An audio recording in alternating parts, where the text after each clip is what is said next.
বিজ্ঞানী। কি হয়েছিল তার ফলাফল? সময়টা 1970 সাল। ততদিনে আমেরিকা চাঁদে মানুষ পাঠিয়ে তাক লাগিয়ে দিয়েছে বিশ্বকে। তখন কিছু সোভিয়েত বিজ্ঞানী ভাবল, ওরা আসমান জয় করেছে, আমরা পাতাল জয় করব। পৃথিবীর কেন্দ্রে কি আছে সেটাও জানা দরকার।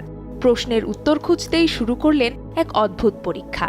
1970 সালের 24 মে কোলা উপদ্বীপে শুরু হলো গর্ত খোঁড়া। লক্ষ্য পৃথিবীর কেন্দ্রে পৌঁছানো। এই গর্তের নাম দেওয়া হয় কোলা সুপারডিপ বোরহোল। ভূগর্ভ 3টি ভাগে বিভক্ত। একদম উপরের অংশকে বলে ক্রাস্ট, এরপরে ম্যান্টেল, তারপর কোর।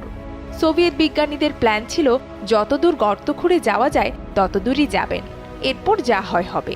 অনুমান নির্ভর তাত্ত্বিক আলাপ থেকে বের হয়ে নিজ চোখে দেখবেন সবকিছু। কাজকর্ম এ পরিকল্পনা মাফিক। আনা হলো তেল গ্যাস উত্তোলন